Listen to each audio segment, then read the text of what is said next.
वकील लोग लगभग जहां मैं देख रहा हूं कि यहां पर हंगामा किए हुए हैं और किस बात को लेकर हंगामा किया, सीओ कार्यालय में आप लोग क्या कर रहे थे और क्या बात हुई है? देखिए, घटना दिनांक 14/8/2024 की है। उस दिन हर घर तिरंगा वितरण का अभियान चल रहा था।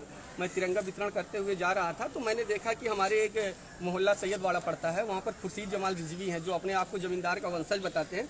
उनके द्वारा देखिए ये अवैध रूप से पत्थर गाड़े जा रहे थे। मैं पत्रकार महोदय से निवेदन करूँगा, इस फोटो को जरूर दिखाइएगा कि ये देखिए अवैध रूप से पत्थर दिख भी रहा है कि सड़क पे पत्थर गाड़े गए, जिससे आवागमन बाधित हो रहा है। तो आवागमन बाधित हो रहा था। मैंने उनको रोका तो वो आए, आवेश में आकर मेरे हाथ से मेरा ध्वज छीनकर जमीन पर फेंक दिए।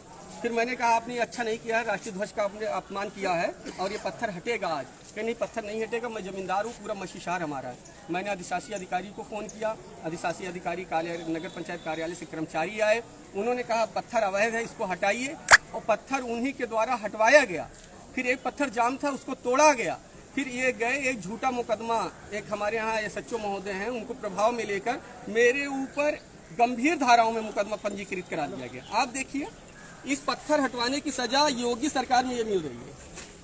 मैं भारतीय जनता पार्टी से लगातार, मेरी पत्नी सभासद हैं, मैं पूर्व विभाग संयोजक बजरंग दल रहा हूं, और आप लोग जानना चाहते थे ना कि क्यों ये सरकार में इतनी कम सीटें आई हुई हैं।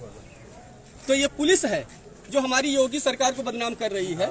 देखिए धाराएं देख लीजिए सारी। जी जी जी। सार्वजनिक पत्थर हटाने का मुकदमा ये पुलिस वाले अपने मनमानी लिख रहे हैं। मैं जाके एप्लीकेशन दे रहा हूं तो कह रहे नहीं तुम सभासद हो, ज्यादा नेतागिरी मत करो, और 27 तारीख को मैं पुनः पत्थर गड़वाऊंगा और मैं देखूंगा तुम कितने बड़े नेता हो।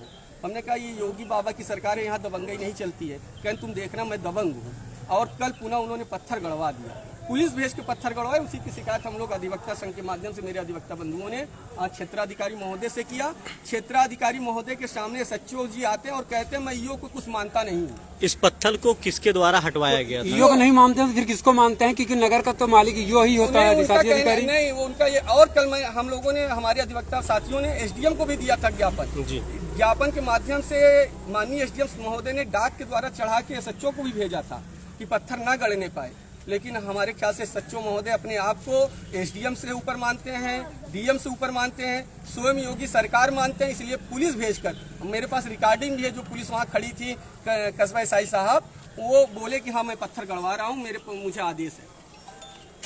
जो आपके ऊपर मुकदमा दर्ज हुआ है, ये किसके दबाव पे हुआ है? तो बरसात हो रही थी, पुलिस अंदर बैठी थी, उनकी हमारे पास रिकॉर्डिंग, वॉइस रिकॉर्डिंग पूरी है हमारे पास। अच्छा, वॉइस रिकॉर्डिंग है जी।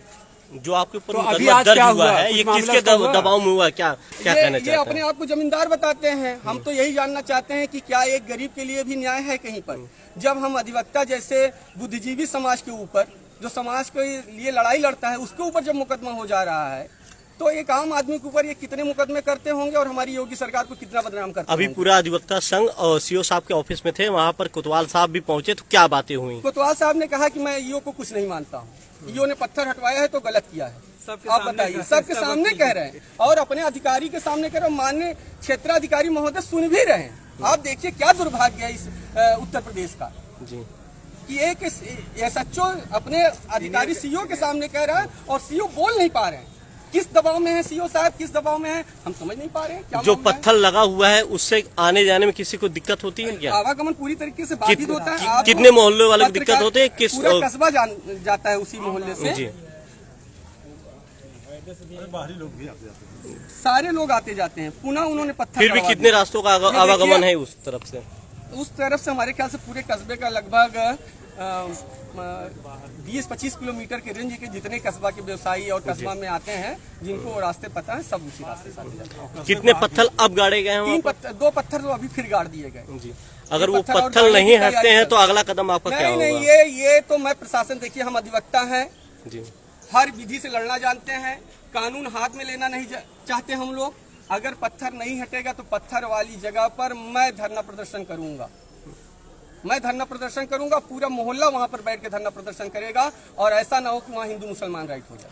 कितने दिन का मौका दे रहे हैं आप? हम 2 दिन का मौका दे रहे हैं। 2 दिन में इन सारे विषयों की जांच की जाए। हमारे मोहल्ले के ऊपर, जो वालियों के ऊपर, मेरे ऊपर जो FIR किया गया है, क्या वो सत्य है कि असत्य है?